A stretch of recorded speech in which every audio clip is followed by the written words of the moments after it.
You guys voted. Today, let's find out what the best infantry units are in Age of Empires 3. So we're going to jump straight into it here. I got the main menu screen. We got our winners from each category, and we're just going to jump straight into it. The first group here, the Ashigaru Musketeer, ranged heavy infantry was the #1 vote by far. And it's not a big surprise. They're so good, and we're going to get into why they are the best musketeer in the game. So let's start off with the cost here. I'm going to have a little menu here for each unit, and then we're going to follow up with some gameplay clips. So I'm going to go through the unit stats and then kind of talk about why the unit's so good. So first, the cost. I got 80 food, 40 coin, which is, it's a little more expensive than the regular musketeer, but it is worth it. The hit points are 170, only one population, and the big thing with the Ashigaru Musketeers is their speed. Their speed is 4.5 in comparison to other infantry, other musketeers that is 4.0. So they're quicker than other musketeer units, and it is a big difference in game. It doesn't seem like it'd be much, but it is a big difference. Line of sight is 16, 20% resist versus melee, and melee damage is 10. And then we come up to the multipliers over here. Times 3.5 versus cavalry, times 2.0 versus light infantry, and then range damage is 24, range is 12, with the siege damage of 12, siege range 6, and then rate of fire is 1.5, 3.0 for melee and ranged. So overall, very solid. The speed and the hit points are a little bit higher than in the other musketeers, which is a big bonus. And then the other thing with these guys is, of course, the great cards that they get with Japan. They get really good upgrade cards. You can train them in blocks of 10 when you're with Japan because you can get a thing at the consulate. And these guys are literally a one unit army. Like, all you need is Ashigaru Musketeers and maybe some flaming arrows behind them, but you could get all Ashigaru Musketeers and just be amazing. I'm going to link some games in the description for each of the units that best represent them. And this one right here, this is, I think it's my, Japan is overpowered video, highlights the musketeers so well. At the beginning of the game, I'm carrying the team so hard in this 2v2, and it's all the musketeers. It's not even me. It's just the musketeers just being unreal. So you're going to see them win some heavily outnumbered firefights in this video, and they're just so good. Great upgrades, as I said, from the unit cards that you can send in to the Golden Pavilion upgrades that you can also get. Overall, just a great musketeer unit. The speed helps out so much. And on top of it, with the Japan perks, you can train from daimyos and stuff. But just like the unit specifically, it's the best musketeer in the game, essentially. Like, it doesn't get any more simpler than that. As you're going to see in this video, easily out fighting the other units. I've been outnumbered and still doing a great job. And because they have that extra pace, that extra speed, they can get around quickly to put out any cav attacks that are earlier on. So it's a great bonus to have. So that takes us to our next unit, which is, of course, the Obelisk Gun. One of the greatest infantry units in this game, the light infantry from the Ottoman Empire. They are so amazing. I cannot stress how good these guys are. So let's jump into their stats. Their cost is 50 food and 100 coin, which is pretty pricey, but it's for a good reason, which we'll see later in the video clips. Their base hit points is 130. They cost 2 population, 4.0 speed. Line of sight is 22. They have 20% resist versus range. Melee damage is 10. Melee multiplier is 1.5 versus heavy infantry, although you're not really going to want to do any melee with these guys. You want to keep these guys at range for sure. Range damage is 40, which is so incredible. Range multipliers is 1.5 for heavy infantry, and then also 1.5 for light cavalry. They got 0.75 for artillery, but that is absolutely nothing, as we'll see in the video clips. They do a great job versus other artillery units. 0.5 versus cavalry and light infantry as well, and then 0.25 versus villagers. And honestly, they do a great job versus light infantry and cavalry, even with the negative multiplier there, basically. It'll make a 20 instead of 40, and they do a pretty good job versus heavy cav as well, so we'll see that in the videos. You just gotta be really controlled with these guys, but the range is 18, so they have incredible range, especially for an age 2 unit. You can get these guys age 2.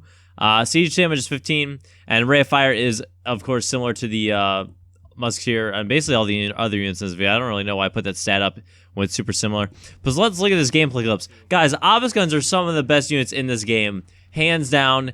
Age 2, having an artillery unit like these guys is just unreal. Look at this. We're attacking elephants, and we're taking them down in one hit. And it's just like, that's mind-boggling to have something that's so precise, so strong, so powerful, and has such good range, especially Age 2. And that's why I stress so much. This could be, in my opinion, the best Age 2 unit because of how well they demolish heavy infantry and light infantry and just any infantry, and they can deal with artillery, as we'll see in this clip. You just gotta be a little precise with them. I have 30 obelisk guns. He probably has, what, like 50 to 65 population there with the cannons included. And we're just gonna attack what we can. Toe-to-toe with the longbows. Remember, they have the negative multiplier versus longbows, basically. So instead of 4 damage, they're doing around 20 right now, and they're still knocking out longbows like it's nothing. And then eventually I'm going to focus fire on the cannons back there, and they take them out very quickly as well because they have such high damage. And the cannons don't really have the high hit points, so it counters pretty well. I really think they do well. Look at that. Just like one volley and the whole cannon's gone. So good. Another volley and the other cannon's gone. So good. I love these guys so much.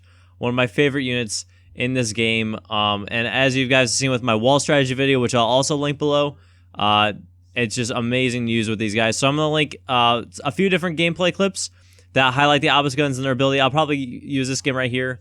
As Adam and Water Boom. Sorry, talking too quick. But yes, highly recommend these guys. So the next guys we're going to jump into here are the Samurai. These were voted heavy melee infantry, and they were so close with Doppelsdorfers from Germany. So close, but the Samurai did come out in front, and I think that is because they are with Japan, and Japan has such good perks as a nation in this game. I think that's kind of why they edged out. But either way, we're going to jump into them here. They cost 100 food and 100 coin, 230 base hit points, 2 population, 4.5 speed, which is pretty impressive. They have some pretty quick pace, especially for melee infantry. That is definitely needed to take out those cavalry units. Line size 12, 30% resist versus melee, 25 melee damage, and then their melee multipliers are 1.75 versus cavalry, times 1.4 versus light infantry, and times 0.5 versus villagers. One area effect, so these guys have splash damage, which is fantastic, so good. It really puts them above and beyond any other melee units that do not have splash damage. Of course, the Dops do. And then siege damage is 67, so great siege damage. Siege range is 6, normal range there. Rate of fire is the same, so the same attack numbers there. So let's jump into the clips. I'm just so pleased with the Samurai. I got one really good clip right here with them. And I have from one of my Age of Empires Best Moments videos. So I basically have a whole army of samurai here with the daimyo, and we just go and wreck this Aztec guy like there's nothing going on. It really does showcase how good the samurai are, and they are so good if you can get them in numbers. Their downfall are definitely artillery and skirmishers, which we'll get into. I think that's the next one, actually, so we'll talk about them soon. But if you can use these guys tactically, so good. They worked out really well here because they're great taking down buildings, kind of like surrounding villagers and stuff if you can get them back into the base. And like really good shield. Like these guys act as a really good shield. So if you need something to block your artillery and kind of make a shield, these guys do an excellent job. And then they have the splash damage, of course, which is great because they deal damage to other units when they're not even attacking that unit. And it's just such a big perk to have, especially when there's like rounds and rounds and rounds of guys all around you and you're just trying to take out what you can. And we'll see that here. We'll see the highlight here once we get in the back here at the Aztec guy is getting close. I think he was about to attack my base. And that's when I went in. I was like, nope, this isn't happening. So I started attacking him. He had to retreat all the way back. And I have like 50 Yumi in my base as well, kind of ready to defend. But yeah, Samurai are going to come back here and make a last stand. And then, of course, with Japan, you can train these guys in blocks of 10. You can train them from the daimyo. But as a single unit, they are super good. Especially paired with the, I think it's the Warring States card. I don't remember what the card name is. It might be like Bushido or something like that. There's some card where the siege damage is increased for infantry by like at least 50%, maybe more. So let's look right here. We'll see the Samurai damage. Both age 4 units going out of here. He's got the Jaguar Prowler Knights, and the Samurai just going toe-to-toe. And as you can see, the Samurai are just absolutely demolishing everything he has and just doing a great job. So I love the Samurai. They're really, really expensive, but they are a great unit to have if you can get them in numbers and use them effectively. So I highly, highly recommend. So the next one we're going to jump in here is the Skirmisher. This was voted best light infantry, and for age 3, there is a downside that obviously the Dutch do get these guys age 2, so it is mostly an age 3 infantry, but can be used age 2 with the Dutch. And then the French also have a card that you can send in, and then you can recruit them age 2 as well. But other than that, they're age 3. So yeah, they cost 50 food and 65 coin. Base hit points is 120, 1 population, 4 speed, 24 line of sight, 30% resist versus range. Melee damage is 6, although you never want these guys to be in a melee battle. Melee multipliers is 0.75 versus cav, 2.0 versus heavy infantry and light cavalry, and then that's the same for the range as well. So that's why I kind of highlighted that there. And then the range damage is 15. So what really is good for these guys is the multipliers that they get. They get the 2.0 versus heavy infantry and light cavalry, so they start demolishing those guys. But they all do all right versus other light infantry. They kind of struggle versus them. But if you can get them against those units specifically, they do a great, great job. And then range is 20, so they have good range, of course. And then siege damage is decent. So let's jump into the clips. I didn't have too many clips. Oh, one more thing. They are from Germany, Spain, France, and the Dutch. But I didn't have too many clips for them.